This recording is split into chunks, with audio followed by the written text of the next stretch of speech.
Bismillahirrahmanirrahim. Assalamualaikum warahmatullahi wabarakatuh. Pastikan menonton video ini sampai selesai kerana kami akan membahas apa yang jarang dibahas oleh orang lain.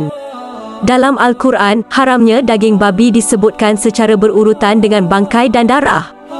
Baru kemudian daging babi dan diteruskan dengan haramnya hewan yang ketika disembelih disebut nama selain Allah. Mengapa demikian? Tentu Allah tidak mungkin salah dalam menempatkan urutan itu. Hewan merupakan makhluk keciptaan Allah.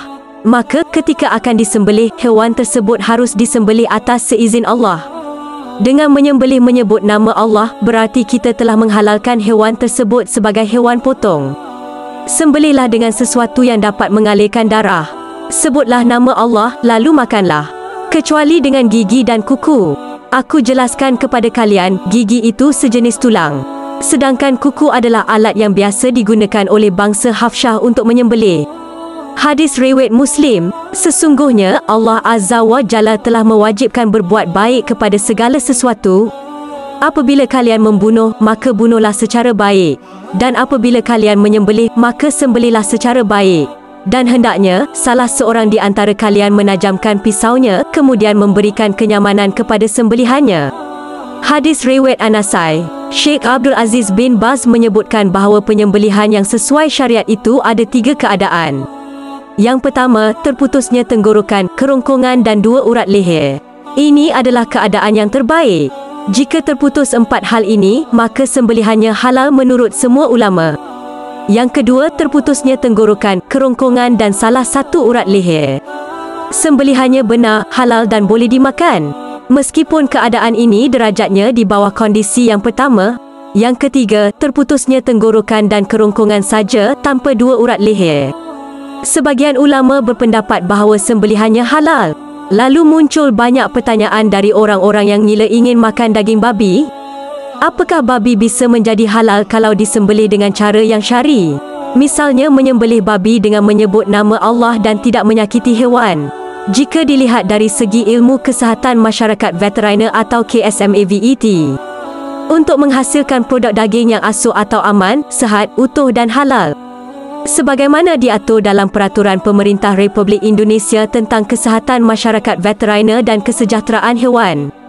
Dalam pasal 95 ayat 1 di halaman 40, terdapat 2 metode dalam mematikan hewan, iaitu dengan pemotongan atau penyembelihan dan pembunuhan. Bisa dilihat dalam penjelasan pasal 95 ayat 1 di halaman 74. Yang dimaksud dengan pemotongan hewan adalah menyembelih hewan pada bahagian leher dengan cara memutus atau memotong 3 saluran, iaitu saluran pernafasan, saluran darah dan saluran makan. Untuk hewan yang akan dikonsumsi dagingnya oleh manusia seperti sapi, domba dan ayam. Tetapi untuk mematikan babi, tidak dilakukan penyembelihan, melainkan pembunuhan. Masih dalam penjelasan pasal 95 ayat 1 di halaman 74, yang dimaksud dengan pembunuhan hewan adalah mematikan hewan dengan cara antara lain menusuk jantung pada hewan babi yang akan dikonsumsi dagingnya.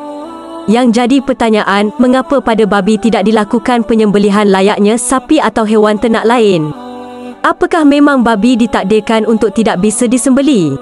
Proses menyembelih hewan memang harus dilakukan dengan tepat pada pembuluh darah utama dan saluran nafas. Proses penyembelihan sendiri bertujuan untuk mematikan hewan secepat-cepatnya, menghindari kesakitan yang berkepanjangan pada hewan, mengeluarkan darah sebanyak-banyaknya dan menghindari stres pada hewan yang akan dikonsumsi.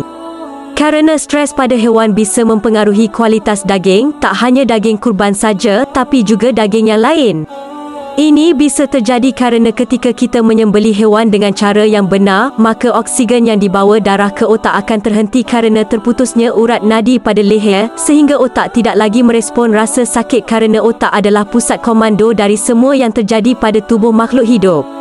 Kembali lagi ke topik babi, mengapa babi tidak disembelih atau memang tidak bisa disembelih?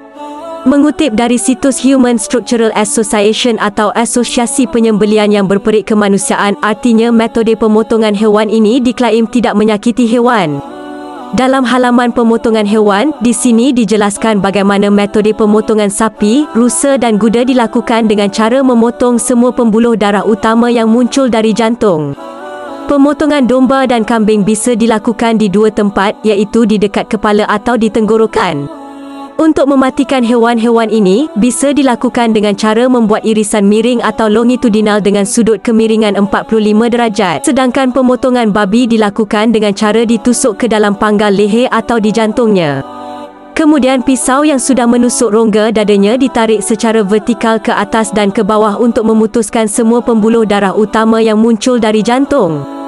Begitu juga yang dilakukan oleh para pemburu babi liar, mereka akan membidiknya tepat di rongga dadanya atau bahagian panggal leher. Hal ini dimaksudkan agar babi itu tidak kabur dan cepat mati.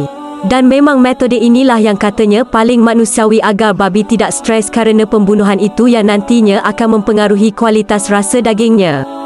Cara penyembelihan yang disebut paling berperikmanusiaan tadi, biasanya sebelum disembeli akan dilakukan proses tuning atau pemingsanan dahulu. Hal ini dimaksudkan agar hewan itu tidak merasakan sakit.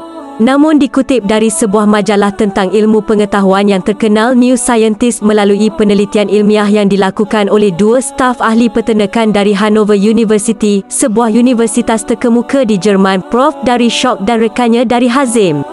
Keduanya memimpin satu tim penelitian terstruktur untuk menjawab pertanyaan manakah yang lebih baik dan paling tidak sakit, penyembelihan secara syariat Islam dengan pisau tajam tanpa pemingsanan ataukah penyembelihan dengan cara barat dengan pemingsanan. Prosesnya dengan cara meletakkan alat perekam aktivitas otak dan jantung untuk mendeteksi rasa sakit. Selengkapnya bisa kalian lihat sendiri di situsnya. Singkatnya, penelitian itu menghasilkan 4 kesimpulan. Dalam metode syarih, setelah disembeli, 3 detik pertama tidak ada indikasi rasa sakit. 3 detik berikutnya, sapi kehilangan kesedaran.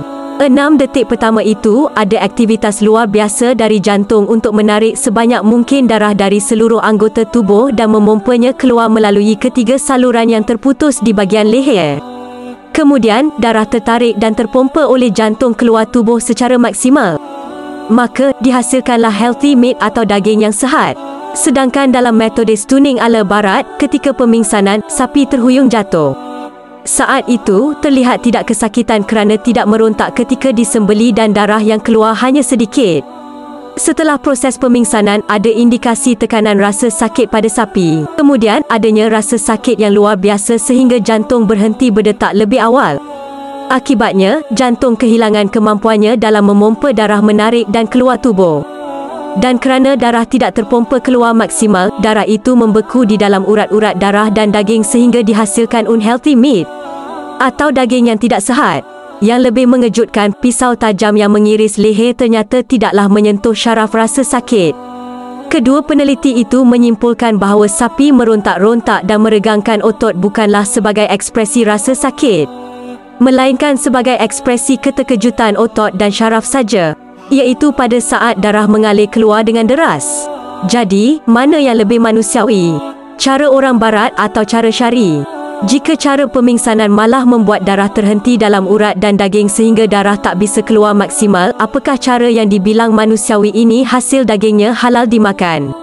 Atau malah setara dengan bangkai? Hewan-hewan yang mati kerana bukan disembelih secara syari, maka akan disebut bangkai. Terdapat 3 definisi bangkai, iaitu yang pertama, yang mati tanpa disembelih seperti kambing yang mati sendiri. Kedua, yang disembelih dengan sembelihan tidak syari, seperti kambing yang disembelih orang musyrik. Ketiga, yang tidak menjadi halal dengan disembelih, seperti babi disembelih seorang Muslim sesuai syarat penyembelihan syari. Jadi, babi tetaplah babi walaupun disembelih dengan cara yang syari. Bahkan masuk dalam definisi bangkai. Kita kembali ke topik leher babi. Kenyataannya, babi bukanlah tidak mempunyai leher. Dalam gambar ini, terlihat dia memiliki leher. Kerana babi punya tulang leher atau vertebra cervical yang langsung terhubung dengan tengkorak. Alasan haramnya babi mungkin kerana dia tidak bisa disembelih layaknya hewan sembelihan. Sedangkan syarat halalnya hewan ternak dalam Islam adalah dengan disembelih secara syari, iaitu dengan menyebut nama Allah dan dengan cara yang dicantumkan Rasulullah SAW. Dan janganlah kamu memakan binatang-binatang yang tidak disebut nama Allah ketika menyembelihnya. Sesungguhnya perbuatan yang semacam itu adalah suatu kefasikan. Sesungguhnya syaitan itu membisikkan kepada kawan-kawannya agar mereka membantah kamu. Dan jika kamu menuruti mereka, sesungguhnya kamu tentulah menjadi orang-orang yang musyrik. Quran Surat Al-An'am ayat 121. Katakanlah, tiadalah aku peroleh dalam wahyu yang diwahyukan kepadaku sesuatu yang diharamkan bagi orang yang hendak memakannya, kecuali kalau makanan itu bangkai atau darah yang mengalir atau daging babi. Kerana sesungguhnya semua itu kotor atau binatang yang disembelih atas nama selain Allah. Barang siapa dalam keadaan terpaksa sedang dia tidak menginginkannya dan tidak pula melampaui batas, maka sesungguhnya Tuhanmu Maha Pengampun lagi Maha Penyayang. Jadi mungkin inilah maksud Allah menyandingkan babi dengan darah, bangkai dan hewan yang tidak disembelih atas nama Allah dalam satu urutan ayat. Kerana kondisi babi yang sekarang baru diketahui kalau dia tidak dapat disembelih, otomatis darah, bangkai dan hewan yang tidak disembelih telah tersemat dalam babi sejak dia diciptakan Allah. Dan Allah tidak menciptakan leher yang bisa disembelih pada babi. Bisa dibilang babi adalah makanan yang mengandung tingkat kekaraman yang full version. Setuju tak? Di zaman Rasulullah belum ditemukan fakta-fakta ini. Tapi para sahabat dahulu tetap meyakini kalau yang tertulis dalam Al-Quran adalah benar. Kerana taat pada Allah dan Rasulnya itulah yang utama. Rasulullah melarang sesuatu yang mendatangkan manfaat bagi kalian. Namun taat kepada Allah dan Rasulullah jauh lebih bermanfaat. Hal itu baik bagi kalian. Hadis riwayat Ahmad. Kalau bukti-bukti ini belum cukup memuaskan kita tentang penyebab diharamkannya babi, Allah pasti punya alasan lain yang lebih kuat. Kita sebagai manusia yang berakal, kita gunakan untuk merenungi dan memahami dalil-dalil yang ada dalam Al-Quran. Memang iman tidak sempurna tanpa ilmu. Tapi bagi kita yang belum mendapatkan ilmu, dengan iman saja kita sudah bisa memperoleh rahmat dari Allah. Sesungguhnya orang-orang yang beriman, orang-orang yang berhijrah dan berjihad di jalan Allah, mereka itu mengharapkan rahmat Allah dan Allah Maha Pengampun lagi Maha Penyayang. Quran Surat Al-Baqarah ayat 218. Allahualam bisab umat Islam patut bangga memiliki Al-Quran, wahyu yang mengandung kebenaran. Okeylah, kebenaran bisa datang dari manusia, misalnya seperti ilmu. Akan tetapi ilmu bersifat relatif, sementara kebenaran yang berasal dari Tuhan bersifat mutlak. Dan satu lagi, tiada Tuhan selain Allah. Assalamualaikum warahmatullahi wabarakatuh.